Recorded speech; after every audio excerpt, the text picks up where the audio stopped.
আজি প্ৰায় 18 বছৰ আগতে এই ঐতিহ্যমণ্ডিত কাপুৰপুৰী থানত ধৰ্মালোচনী সভা উদযাপন সমাৰোহ নামেৰে এটি অনুষ্ঠান আমি আৰম্ভ কৰিছিলোঁ। আজি 18তম বৰ্ষ। এই বৰ্ষত 3দিনীয়া বৰ্ণাঢ্য কাৰ্যসূচীৰে আমি অনুষ্ঠান বাগি আগবঢ়াই নিছোঁ। ইয়াত বিভিন্ন ঠাইৰ পৰা বিভিন্ন লোক আহি ইয়াত মানে জনসমাগমৰ সৃষ্টি কৰিছে আৰু সকলোৱে ইয়াৰ আশীষ লৈছে। এই কাপুৰপুৰী থানৰ তাৎপৰ্য ইয়াত শুদ্ধ চিত্তে নৈবেদ্য আগবঢ়ালে যিকোনো মনস্কামনা পূৰ্ণ হয়। তাৰোপৰি নিসন্তান দম্পতীয় সন্তান পায়, যিকোনো হেৰুৱা বস্তু পায়। গতিকে সেই ভক্তসকলে সেই বিশ্বাসটোকে লৈ ইয়াতে আশীষ ল'বলৈ আহে, ইয়াতে নৈবেদ্য আদি আগবঢ়ায়। আৰু এই 3দিনীয়া বৰ্ণাঢ্য কাৰ্যসূচীত বিভিন্ন ঠাইৰ পৰা বিভিন্ন মানুহ, বহুত মানুহৰ সমাগম হৈছে। য'ত বাটত ভিৰ দি বাট নোপোৱা অৱস্থা হৈছে, য'ত যান জঁটৰ সৃষ্টি হৈছে। এই ক্ষেত্ৰত আমি পৰৱৰ্তী সময়লৈ আমি প্ৰশাসন তথা অন্যান্যকো এই বিষয়ত সজাগ হ'বলৈ সহযোগ কৰিবলৈ আমি অনুৰোধ জনাইছোঁ, যাতে যান জঁটখিনি নিয়ন্ত্ৰণ কৰিব পাৰি বা আমাৰ এই সমাৰোহখিনি সাফল্যমণ্ডিত কৰাত সহায় কৰিব পাৰে। আমি এই 3 দিনৰ ভিতৰত কমেও 40,000 ভক্ত ইয়ালৈ আহিব বুলি আমি আশা কৰিছোঁ। আপ্যায়নৰ ব্যৱস্থা কৰিছোঁ, সকলোকে ভোগৰ ব্যৱস্থা কৰিছোঁ, আমি চাহ তাহৰ ব্যৱস্থা কৰিছোঁ। সকলো মানুহকে মানে সাধাৰণভাৱে আমি আপ্যায়নৰ গোটেই ব্যৱস্থাখিনি কৰিছোঁ।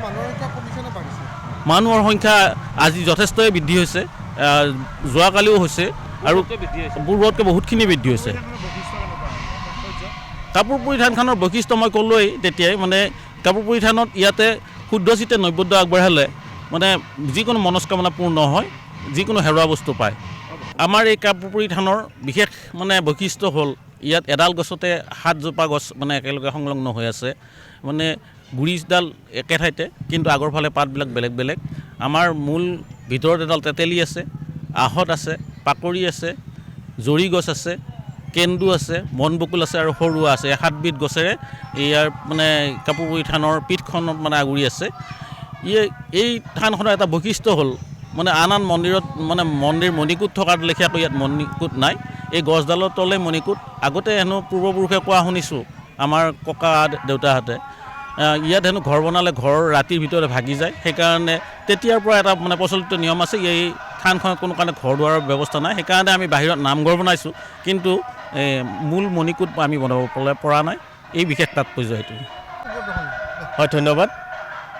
বিগত বছৰৰ দৰে এইবেলেও 3দিনীয়া বৰ্ণাঢ্য কাৰ্যসূচীৰে কাপুৰপুৰীত ধৰ্মালোচনী সভা অনুষ্ঠিত হৈছে। আপোনালোকে দেখিছে বহুতো ভক্তৰ সমাগম ঘটিছে। 10,000ৰো ওপৰত আজি এই কাপুৰপুৰী শিৱৰাত্ৰি উপলক্ষে ভক্তৰ সমাগম ঘটিছে। আমাৰ ইতিমধ্যে কাপুৰপুৰীৰ বহুতো ভক্তবান ৰাইজে বিভিন্ন মানে শৰাই আগবঢ়াই বিভিন্ন মানে তেওঁলোকৰ মনোকামনা পূৰণ হৈছে। আৰু আমাৰ ইয়াত বিভিন্ন সমস্যা আছে। আমাৰ এতিয়া আগতে আমাৰ বৃহত্তৰ হাজোৰপৰা অঞ্চলৰ কাপুৰপুৰী থান আছিলে, এতিয়া দৰং তথা অসমৰ বিভিন্ন ঠাইলৈ কাপুৰপুৰী থানৰ ঐতিহ্য বাহিৰত গুচি গৈছে। সেয়ে আমাৰ টুৰিজিমৰ অসম চৰকাৰ তথা মন্ত্ৰী বিষয়াসকলক মই ক'ব বিচাৰিছোঁ এই আপোনালোকৰ জৰিয়তে, আমাৰ যি কাপুৰপুৰী যি সমস্যাবোৰ আছে, এই সমস্যাবোৰ যাতে সমাধান কৰে, আপোনালোকৰ জৰিয়তে অসম চৰকাৰলৈ মোৰ এই আহ্বান। অন্য দিনতো মানুহ আহে, প্ৰতিদিনেই আমাৰ এই কাপুৰপুৰী থানত যাত্ৰী থাকে। তেওঁলোকৰ বিভিন্ন মানে সমস্যা বুলি ক'লে ভুল নহয়। যিকোনো খবৰৰ বাবে যোগাযোগ কৰক 7099017330 লগতে 7099017110 নম্বৰত।